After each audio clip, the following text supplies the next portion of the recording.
Welcome to the Up Arrow Podcast with William Harris, featuring top business leaders sharing strategies and resources to get to the next level. Now, let's get started with the show. Hey, everybody. It's William Harris here, the founder and CEO of Element and the host of this podcast, where I will be featuring experts in the D2C industry, sharing strategies on how to scale your business and achieve your goals. Today, I'm excited to have Raphael Paulin-Daigle. He is the founder and CEO of SplitBase, a conversion optimization and landing page agency for D2C e-commerce brands, where he's helped brands like Dr. Squatch, Hyperice, and L'Oreal add millions to their bottom lines. He's also the host of the Minds of Ecommerce Podcast, where he interviews founders and executives of top e-commerce brands about their top growth strategies. Raphael, thanks for coming on today. Yeah, thanks for having me. Super excited. Yeah, or actually, should I say konnichiwa? Because I think you just got back from Japan, right? I did. I'm living off jet lag right now, but I'm happy to be here regardless. And still feeling a little nostalgic from that trip. Just landed less than 24 hours ago. I had a Japanese exchange student when I was in, I think it was high school, either junior high or high school, and so many great memories and fond memories for me, even just of Japanese culture and the language and everything. So that's really cool that you got to go there. Yeah, it's such a great place. And, I keep thinking there has to be so many great Japanese business opportunities that we could do in North America. Their 7-Eleven has the most amazing snacks and fresh sushi and everything. I'm like, why can't our 7-Elevens have really high quality, little bowl of rice with salmon or something on top of it? I feel like there's something to take advantage of here. I would not trust the sushi from a 7-Eleven here in America. Me neither. Yeah, that's a very different thing. Hey, I want to get in. We're going to be talking about the good, the bad, the ugly of CRO. Before we do, I want to go and do our sponsorship messages first real quick too here. This episode is brought to you by Element. Element is an award-winning advertising agency optimizing e-commerce campaigns around profit.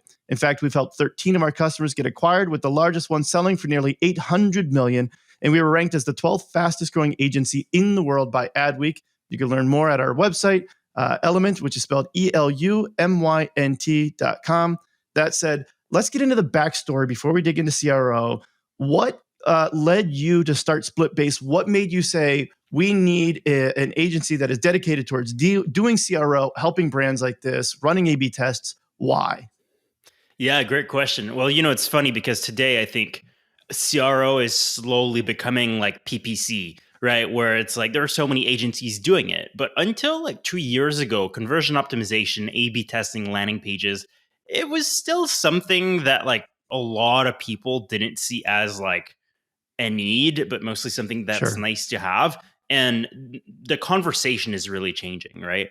Not that it's ever been not needed. I just think, for people to realize that it was needed, they needed, maybe a bigger business. It was less talked about. It was a little more niche. Anyway, SplitBase started about 6 or 7 years ago. And that's when I was trying to build a bunch of different startups that all failed. And maybe it was even, I think probably at 7 or 8 years at this point. When I was kind of trying to figure out what I wanted to do, but I knew that, I love digital marketing. I wanted to really do something in that space. I, tried to build a marketplace to connect marketing experts with brands. So those experts would review the brand's websites, had no idea what I was doing. And it was so funny because it was my first, experience trying to start, an online service. And although it completely failed, I discovered the various the various aspects of digital marketing, conversion optimization. And I learned all about how do you drive traffic, how do you convert your customers. And even though that business didn't work out, I learned that conversion optimization was kind of the one aspect of digital marketing that I really cared about. To me, that was just so interesting. And I still don't know why. I never enjoyed going in, Facebook ads or Google ads. Never enjoyed that. Sure. Never really enjoyed SEO that much, right? I find it interesting. Obviously, I know a lot about these things, but for me to really spend my time in, I really love the aspect of like figuring out why people are buying, why they're not buying, and just Yeah. copy images. It felt a bit creative. And that's how I kind of got into CRO. And eventually, took maybe a year or two to get a couple clients. And eventually, the snowball kind of kept, I mean, that's a bad analogy, but I was going to say kept going uphill, but it just kept getting bigger, really. Yeah. Yeah. And then SplitBase became an agency eventually. Yeah. Yeah. No, that's great. That's very gruel. I mean, I was going to say cool, and then I started to say great and turned into gruel. I do the same all the time. And, one of the things that I think that I like about what you were saying is that a lot of people weren't looking at CRO as much a couple years ago. And I think a big part of that was because acquisition was very easy. And so it was much more focus was on how do we acquire more customers? And that was probably the right thing to do because of the environment that we were in. Maybe acquisition has gotten a little bit more challenging. Competitors are in the market. Things have changed on the ads platforms. And there's let's just say a renaissance of sorts into converting people a little bit better and saying, how do we do a better job of converting that traffic that's coming here and making sure that we're more efficient on that side of things. And I think that there's like a natural, and I make sure I go in the right direction where it's like, hey, go acquisition. And it's like, hey, let's figure out our conversion rate again. Now let's go acquisition again. Let's figure out our conversion again, acquisition. And you have these plateaus and these ebbs and these flows that are necessary. And I think that that's okay. Yeah. Exactly. And, that's the funny part, right? Like a couple of years ago, people were all about optimizing their ads. And now they're like, oh, shit, I guess there's only so much we can do with the ads. There's something that comes after that as well. So anyways, I'm not complaining because there's still, it's funny because, you'd think that there's less education that needs to be done today than before. But the truth is the education is just different. Where like 2 years ago, I had to like educate and, talk about why you need to do CRO. And then today, now that like everybody's offering CRO as an upsell and there's so many bad, CRO services out there. It's educating on what's the right way of doing CRO or like, what is CRO really? Because I think even that term is getting a little, lost from time to time. Well, and ultimately, just to make sure that we clarify that for everybody here, conversion rate optimization. How do you optimize the conversion rate? And if I had to guess where you were going with this, it's like I have, ESPN or something, but it's like you have, how do you convert people, the right people in the right ways? You might find something that converts the wrong people a lot more quickly. That's not beneficial to your business, but let's look at this from more like an LTV perspective. How are we converting the right people, right? Yeah, well, that's the thing. Like the term CRO is not even the right term anymore, which is kind of, it's like it's the best term we have. If we don't use that, are people really going to understand what we do? Probably not. So it's kind of hard to steer away from it. But when you think about it, what we do, right, is when you do optimization, there's no way to know exactly what's going to work or what's not going to work. Even the best practices, that's work really great for a bunch of brands. You'll test it and it may not work for your site, right? So no one can ethically claim to know exactly what to do to increase your conversions. Now, you can know the process to experiment. You can know the process to how do you improve the quality of your hypotheses, the quality of ideas to test? That is doable. That comes with experience and with a strategy and everything. And that's what we do. That's what we do. But ultimately, conversion CRO really is pretty much a process to, how do you get the best hypotheses? And then let's just test different ideas to see what will lead to the best business decision. And, sometimes it's not even about conversion rate. Sometimes it's about, like you said, LTV, AOV. Sometimes it's about completely different behaviors that will eventually help with, revenue growth and everything. But ultimately, I always say conversion optimization is a way to help you make better business decisions using data and experimentation. I love that. No need to get too much into that. I don't want to confuse people with that, right? Like ultimately, yes, like it is still to make you more money. Like that's why we exist. But I I think we need to remove the myth that conversion rate optimization is really only just about conversion rate. Right. So let's go into the bad and the ugly side of CRO. Let's start there, and then we'll get into like what are the good examples. But Sure. when you talk about like the bad side of CRO, what does that mean to you? What do you mean by the bad of that CRO? I think the bad side of CRO is the I don't know if I can say that, but I would say the Twitterification of CRO is both highly beneficial and highly maybe harmful to the industry. Yeah, And it's let true me in explain PPC this. as well. Yep. And yeah, exactly. I'm sure it's true for any industry. I mean, it's Yep. true for even, I'm sure, most political topics, right?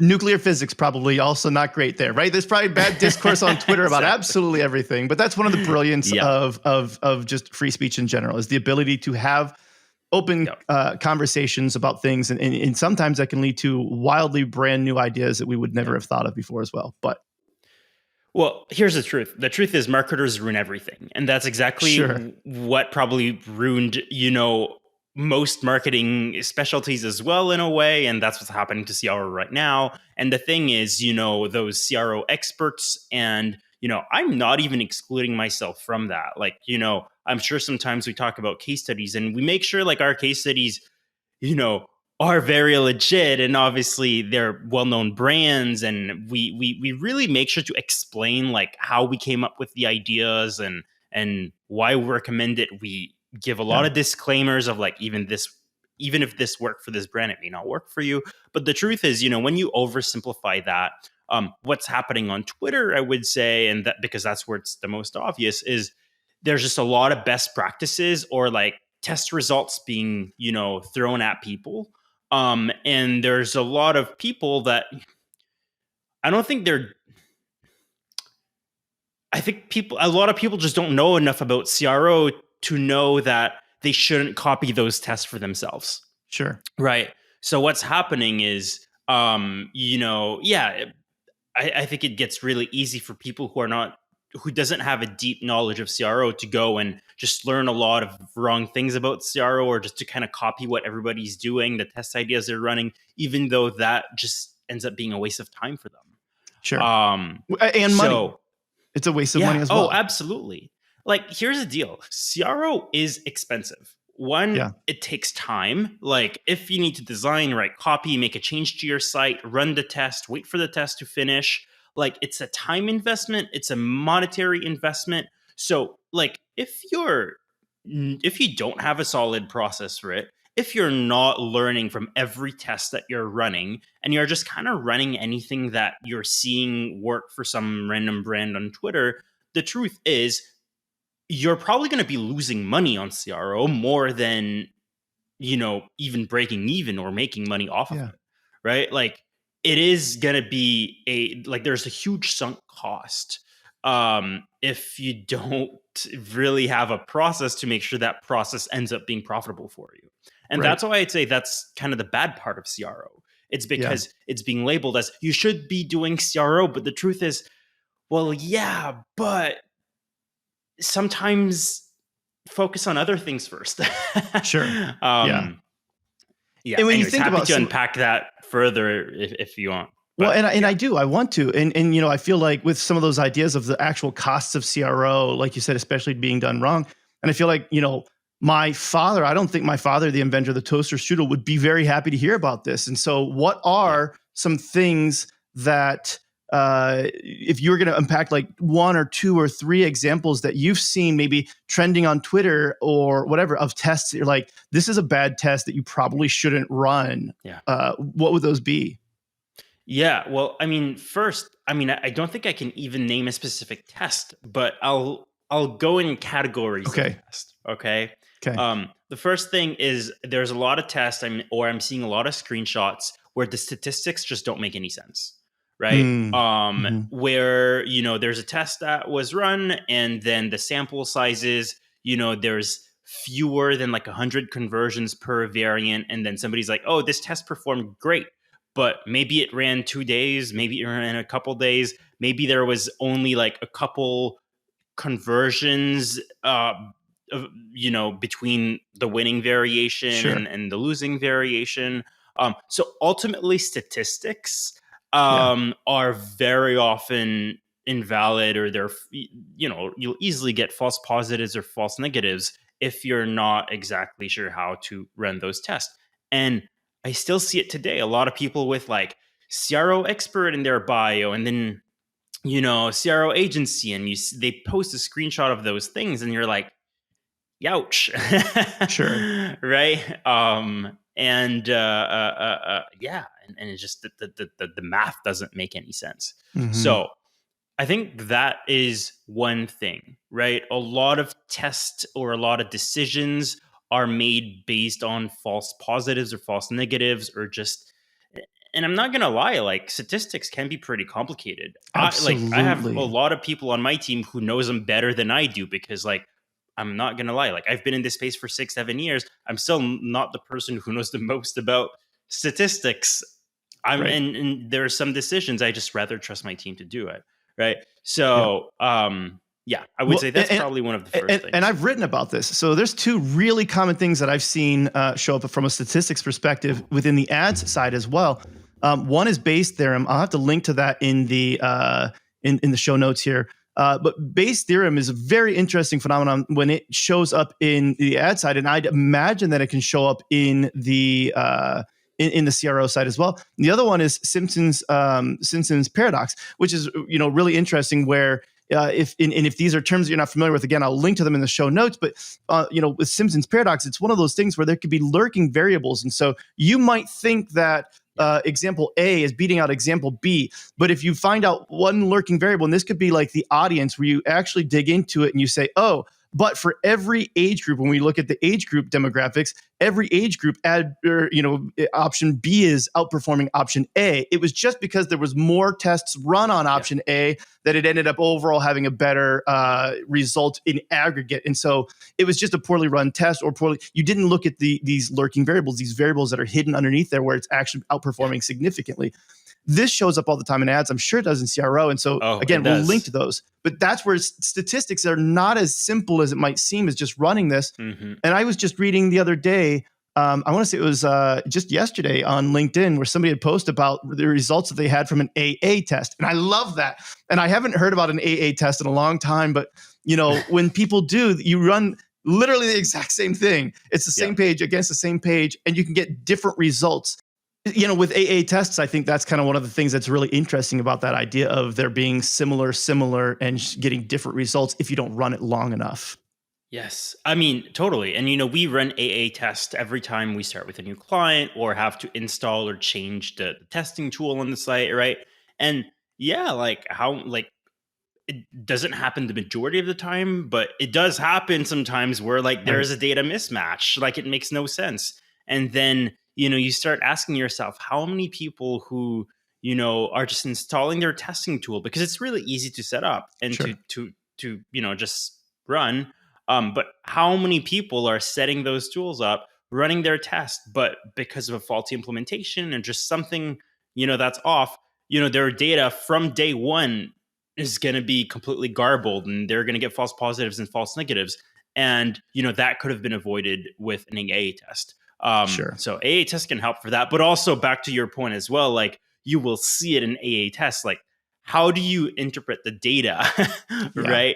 There are so many avenues to go around that. And if your understanding of statistics is a bit limited when it comes to optimization, you will see that with the AA test, because AA tests can show a lot of things that leads to interesting conversations. And as with many things, my recommendation, not as the CRO expert, but my recommendation as the PPC expert when I'm talking to clients is, if you're small, you don't have a ton of traffic, it maybe doesn't matter. You maybe don't need to run that as an A/B test. There's some things that are intuitive that you just go ahead and go for it, gun it. It's fine. You'll notice if there's a big change because you're taking bigger swings. But the potential problems that you can run into when some of the brands you were working with, Dr. Squatch, L'Oreal. I mean, if you decide that you're going to, make a change based on a bad test or bad data, it can have enormous implications to your P&L.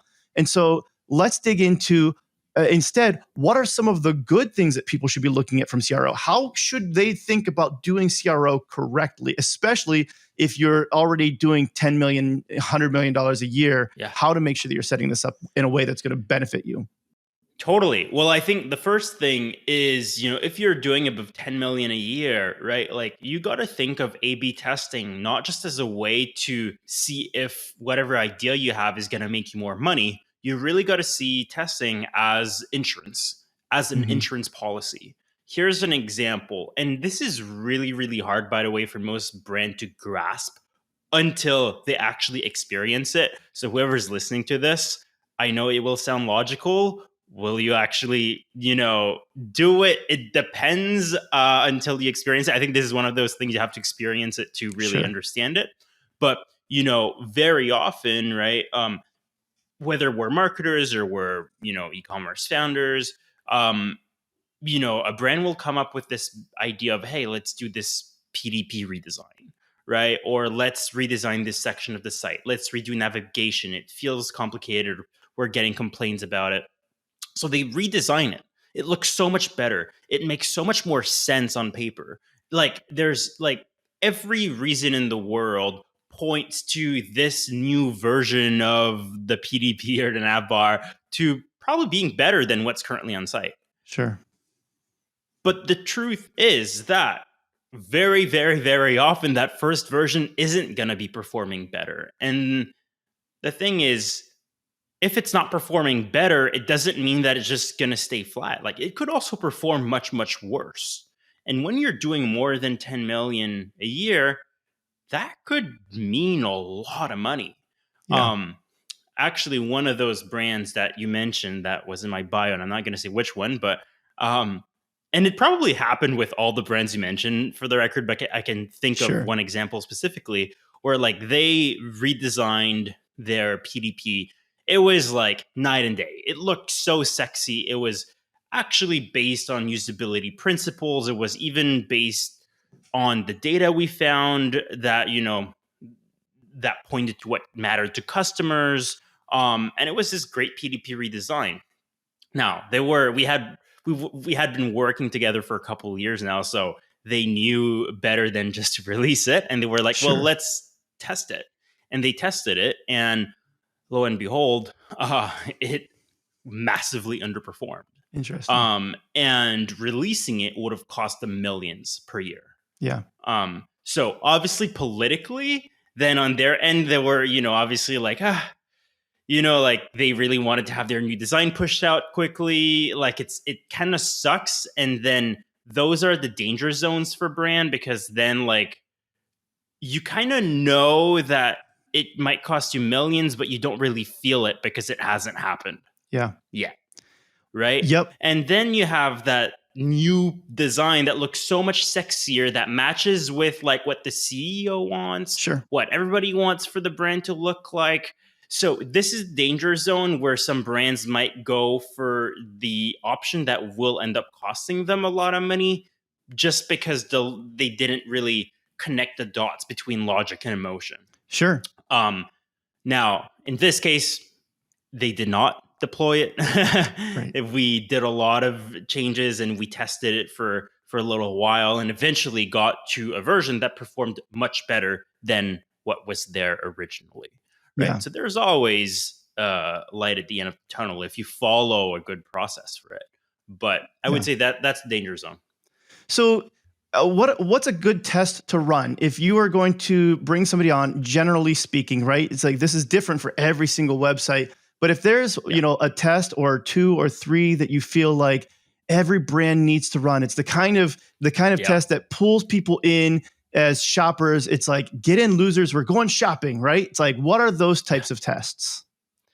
Yeah, so I would steer away. Let's start with that. From any test that changes the layout of the website, or even just changes the copy. Like, we don't know enough to just recommend that right away, right?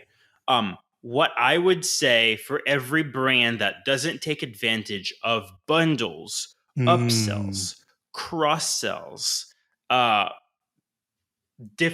bundles or subscriptions, things like that.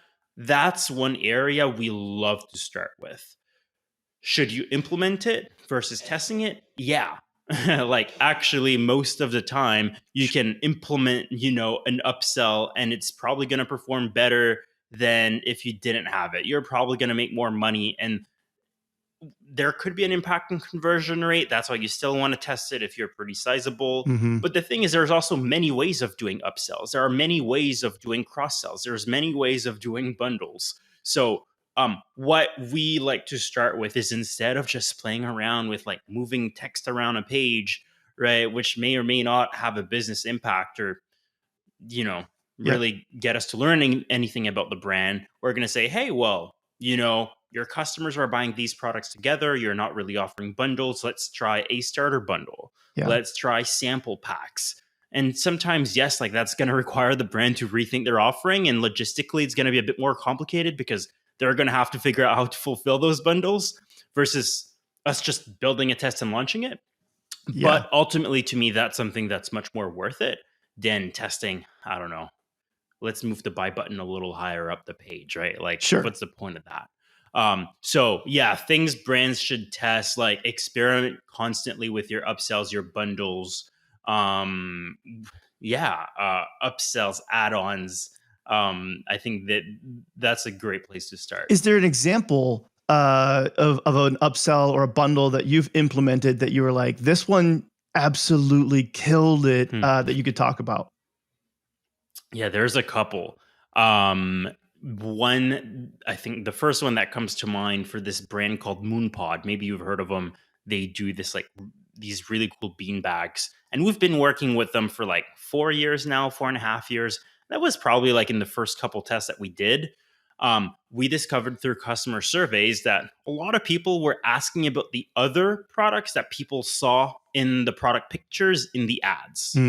But those products were not on the main PDP of the Moonpod because they're like accessories, but you really had to go through like collections, accessories. So it wasn't really on the path to purchase. Sure. So we said, well, hey, how about we experiment with just adding those accessories? I think it's called the Crescent. And then there's like this little ottoman thing. We said, let's experiment with that and see if we can increase average order value. So we added check boxes to the PDP. So when people would buy the Moonpod, they could just add those options. I think it's still on the site today. And that added literally millions to the brand. Wow. Right? So that was pretty massive. Another example with Dr. Squatch, actually, we played with quantity selectors, like their bar soaps, which was especially like 4.5 years ago, that was like their main flagship product. Now they sell a bunch of things, but it's like $7 a bar, something like that. So we're like, hey, well, how do we boost that? Because $7 is not a lot and it doesn't leave a lot of space for margin. So we saw in the surveys that a lot of people were buying more than one bar at a time. And we saw, in the analytics, and we saw in the surveys that, people bought for their families, but also for themselves, and they wanted to stock up.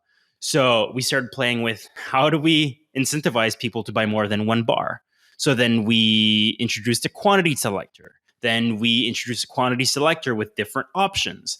Then, like 1 pack, 1 bar, 2 bars, 3 bars. Then we tried 2 packs, but then that didn't work out because people couldn't sample the other ones. So there's like a lot of things that we did.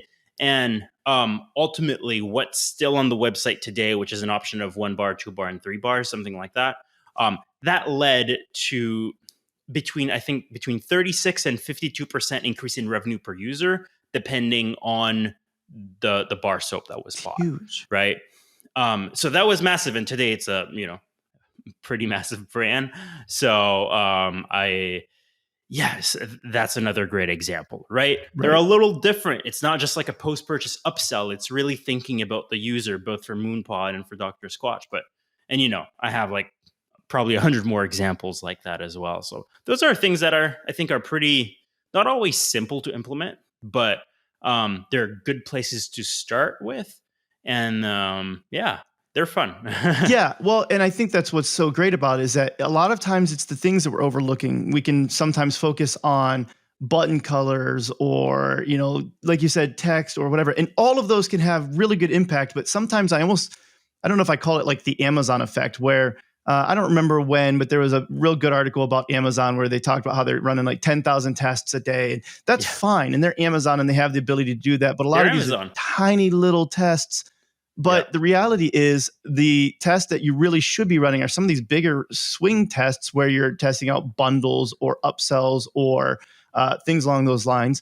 That said, there is an add to cart button that I think is my favorite right now. And I was like, if you're going to test something, this is good. I'm going to share my screen. I want to know if you've seen this yet. I want to know if you know where I'm going with this. Did you see what Mr. Beast came out? So Linda Bustos, I really like her as well. She's really great. I didn't see that. She found this Mr. Beast's new add to cart button. I mean, it is easily the biggest add to cart button with like these 8-bit dollars floating on it.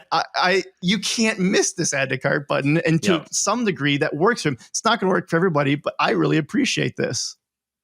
Yeah. I mean, I think that's pretty cool. Now, my question would be, what was there before? Sure. Right? Like, if they were testing it from like, if somebody were just to add like those flying dollars, I mean, sure, you could test that if you have enough traffic. Sure. Is it the first thing you should test? No. Probably not.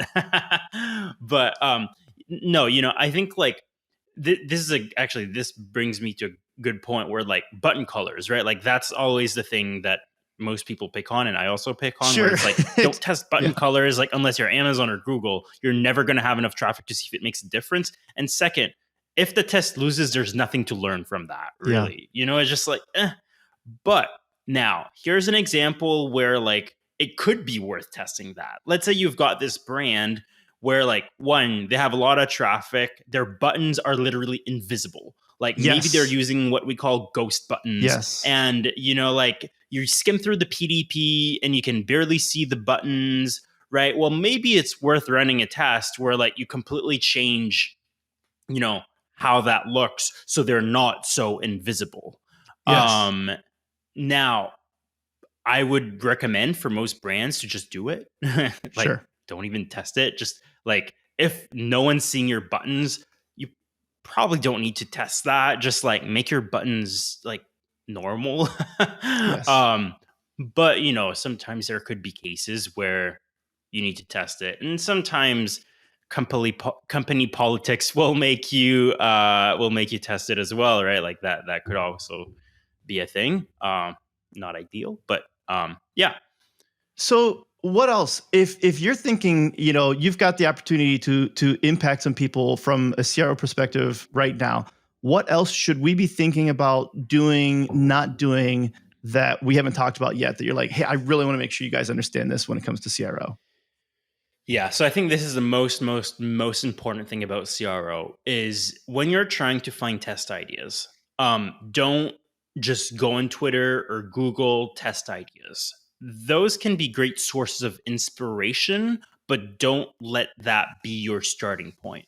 Your starting point should be your customer problems, questions, objections, needs, and motivations. The way to really understand that, I don't want to say simple because it can be simple, it can be complicated, but really it's to do your research. So I like to call that conversion research. And for example, just asking your customers like, what made you buy from us, right? Or, is there anything that's holding you back from making a purchase today? Like asking those qualitative open-ended questions just can reveal so much.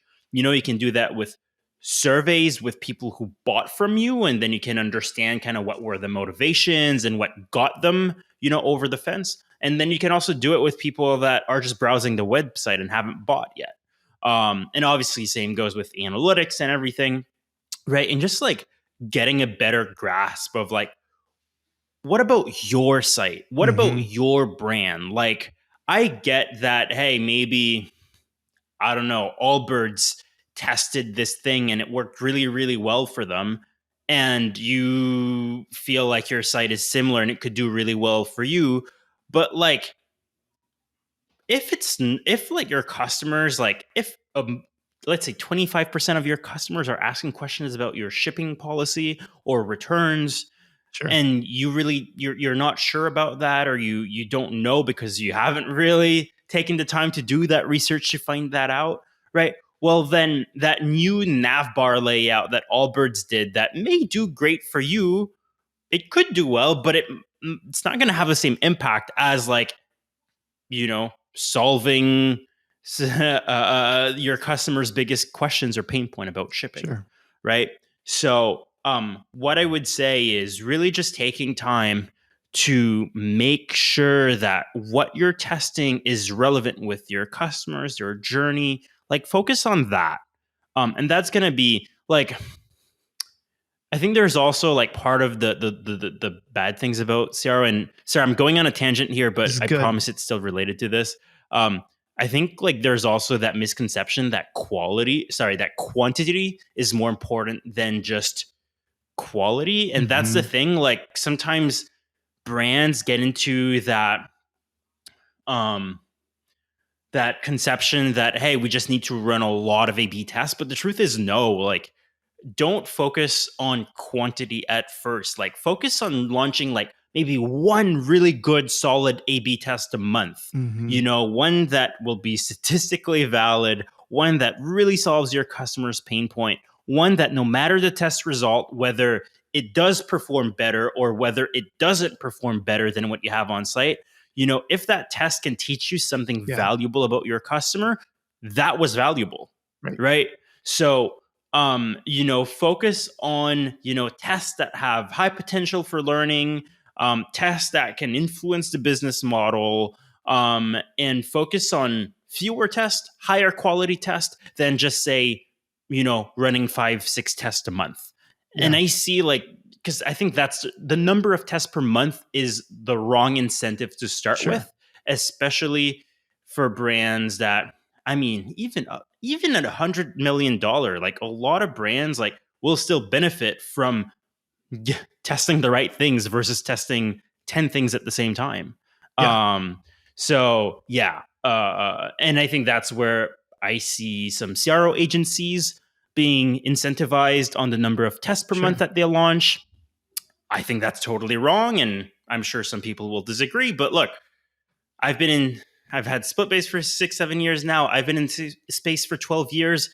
And the one thing I've learned from this is building an A/B test will always take longer than you expect it. And if you're incentivized on the number of tests per month, and especially you're an agency and you have to deal with waiting for clients and assets, and then you have to do QA, there's no way you're going to be incentivized to build the right test, because the most impactful test can't be built within 2 days. Yeah. And if they're built within 2 days, you probably didn't get the chance to test them enough, to QA them enough, right? Yep. I think, sorry, I've gone on 3 levels of tangents there, but I think they're all kind of related. No, this is good because I'm right there with you. And first of all, I like tangents. My ADHD brain appreciates them. But also this thing that you're talking about where a lot of the incentives are in the wrong place. I see this in the PPC side as well, where the only way I could say is I feel like a lot of people just don't have guts in the market right now. And it's understandable because things are in a bad spot, right? And so when you're, let's just say the market is not where you want it to be, the broader economy, right?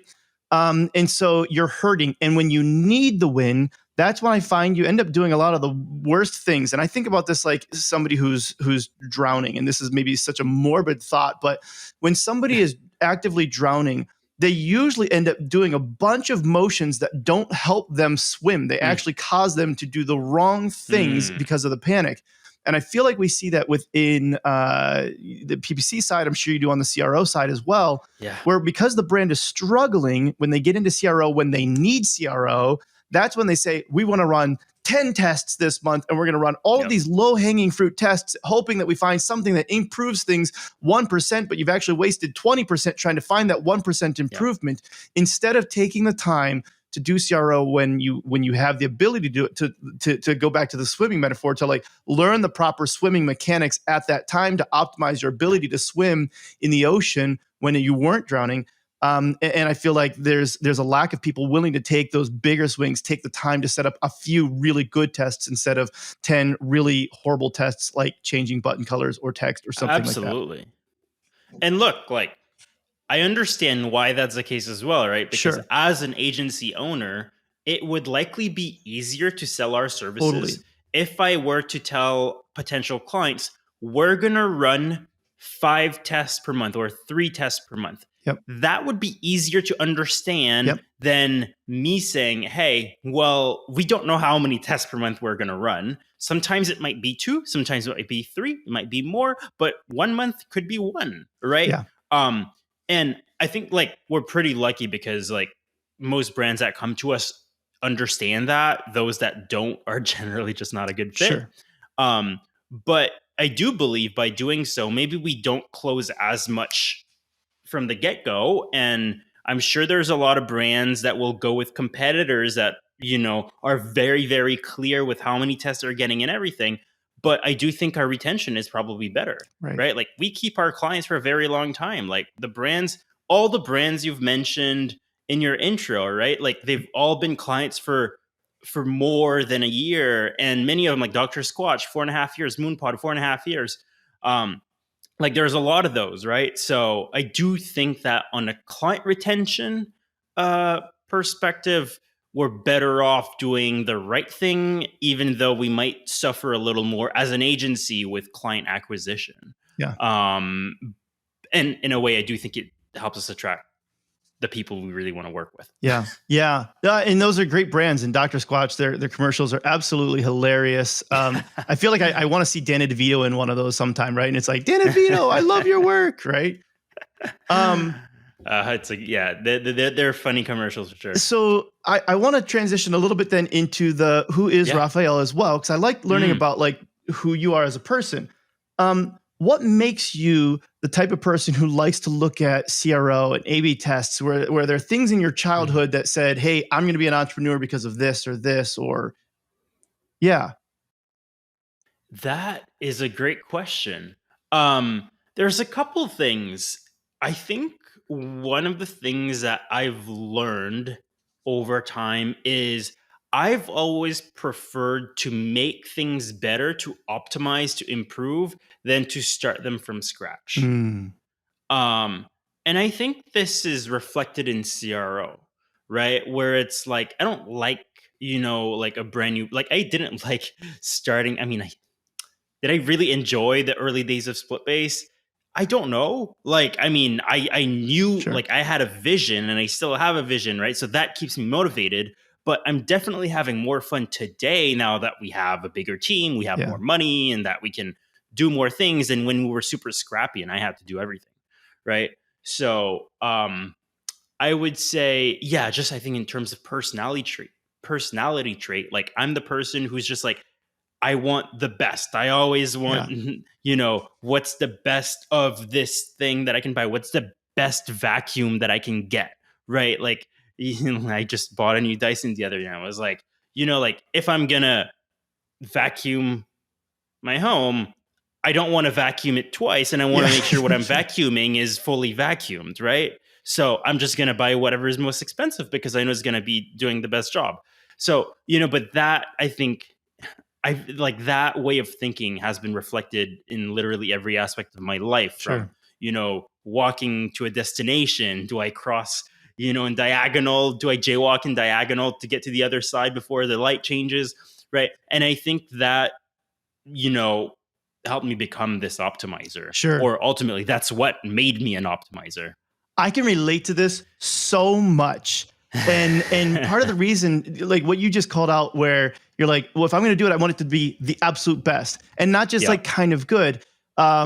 Does this ever paralyze you from making decisions too? Because I'll tell you from me, for personal experience, like going to pick out a pair of jeans turns into like a spreadsheet that's color coded with all of these things for me, because I'm like, well, I don't know, the styles are changing. So I need to look at this and I need to look at this and I need to evaluate this and it turns into this thing where it's like, I can't just go and just be like, yep, that's the decision I want sometimes. Now, sometimes I can, but even picking out a gift for my wife, sometimes there were times, and I'll say, and I'll admit this now, there were times when in our early marriage where it's like, maybe I ended up like just not even showing up with a gift because like, well, I was going to get this, but then I couldn't do this because I wanted to do this, but I want to do this. This was really great. God, I relate so much. Screw it. I'm not getting a gift because I can't get what I really wanted. So just, I'm done. And it's like, that's the wrong decision. But yeah, is that a problem that you run into as well? Oh my God, all the time. Like at one point you have to figure out a system of like, how do you make decisions? And I don't have like, I know some entrepreneurs have like actual charts for their decision-making systems. I don't. I wish I have, but whatever. I work my own way. And, but yeah, like there's a lot of things where like I really have developed a way to force myself into making a decision. I've found out that the bigger the decision, the easier it is for me. 100% agree. Like big business decisions, I can get clarity on very quickly. Whereas if it's like picking what sandwich to order from a menu, like that is the end of my life.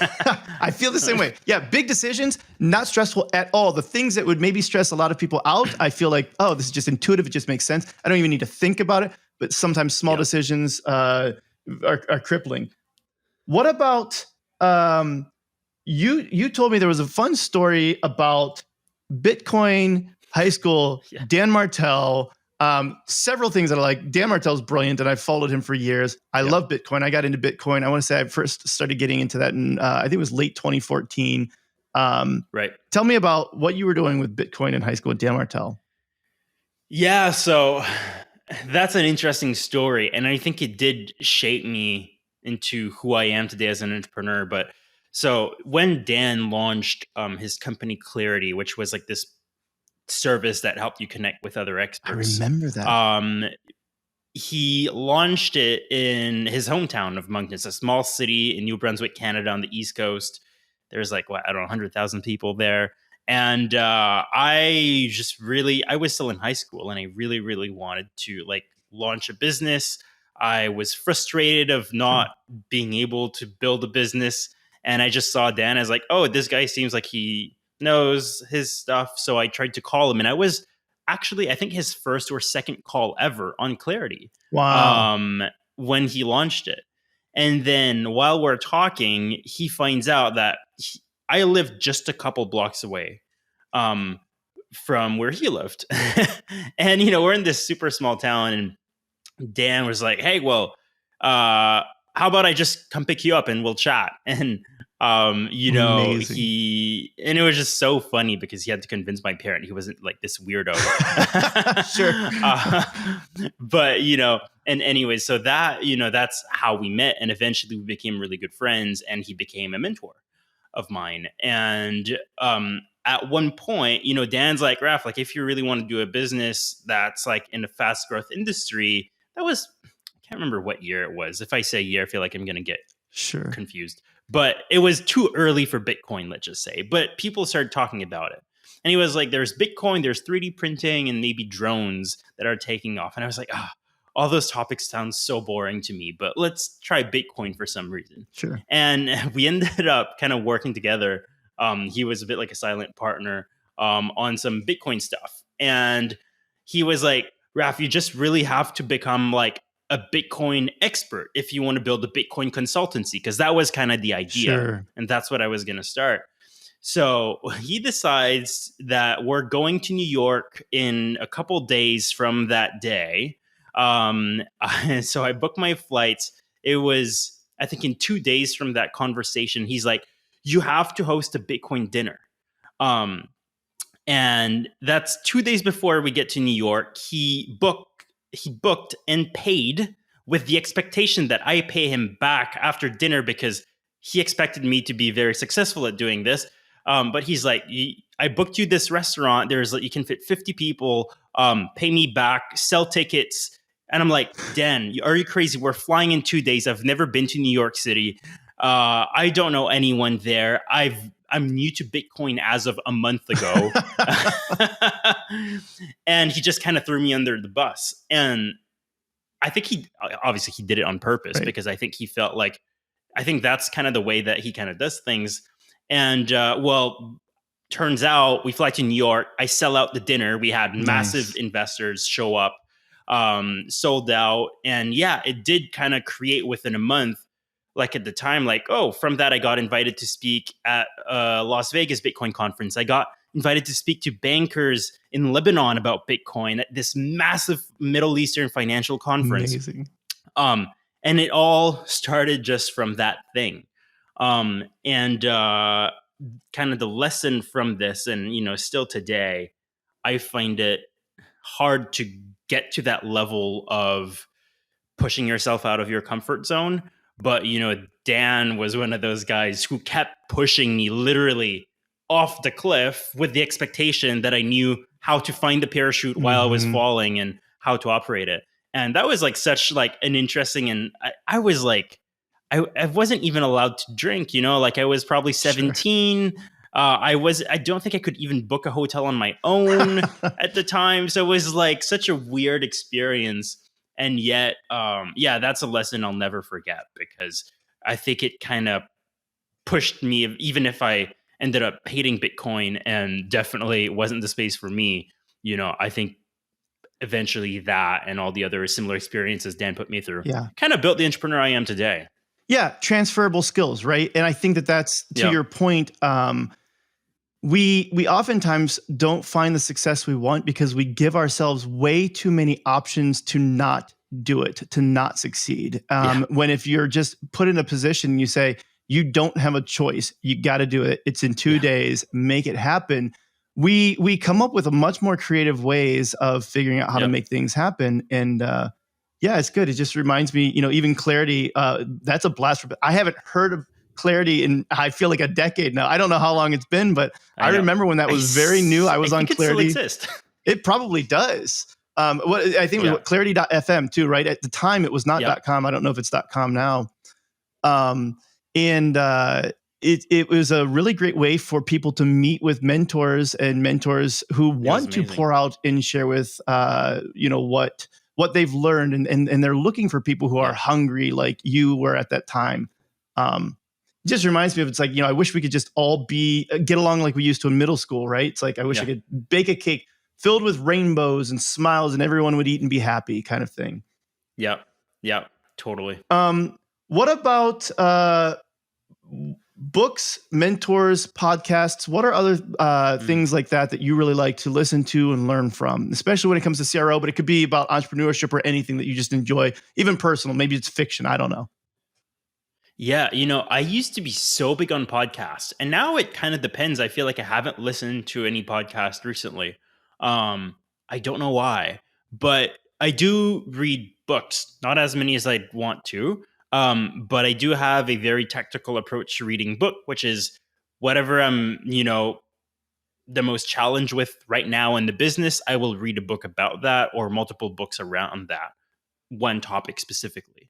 Yeah. One book, well, funny we talk about Dan Martell because actually the best book I've read lately is his new book, which is called Buy Back Your Time. I have it right there. And it's probably one of those books where like I bought multiple copies because as I read it, I was like, oh, this friend could really use this, or I love that. Even someone on my team could really use this. And I was hiring my new assistant, kind of in the process when he released his book, and I was like, oh my God, this is such a godsend.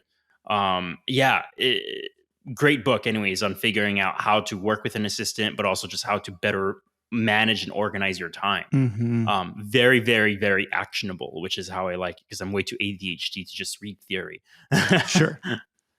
I like that. And it reminds me, whenever you find that book that you really like that much that you want to buy a bunch of copies. The last time I had a book like that was a book called Love Work by Dave Mortensen, one of the co-founders of Anytime Fitness. And so I'm definitely like visionary, typical if you're familiar with the EOS mentality versus like integrator, right?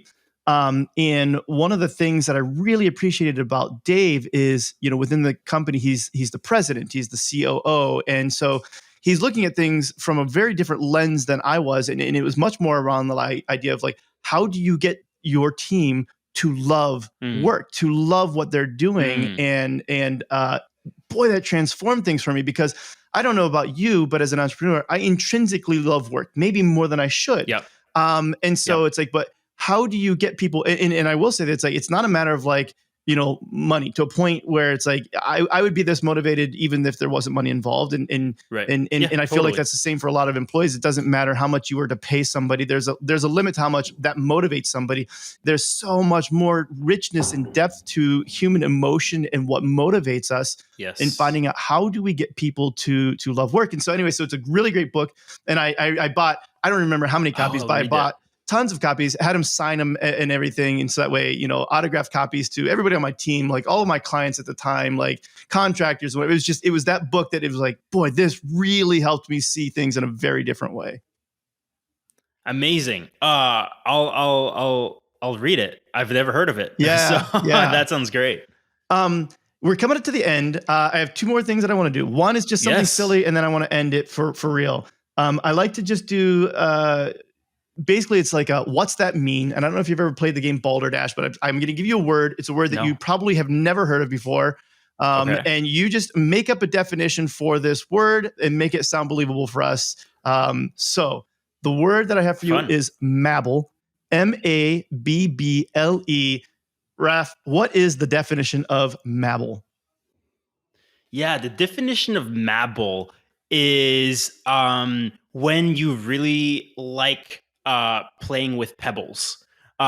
So it's generally the action of rotating pebbles in your hand and really feeling their texture.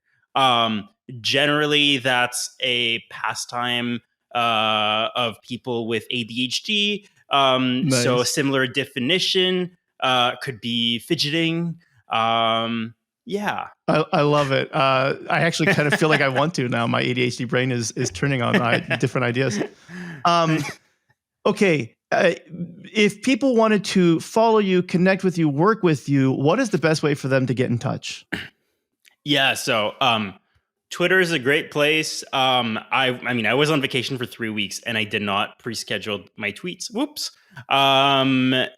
But generally, Twitter is a good place where I'll respond if you have questions, if you want to interact with me. Yeah. And I do tweet from time to time as well. I'm not the best at it, but hey, I'm there.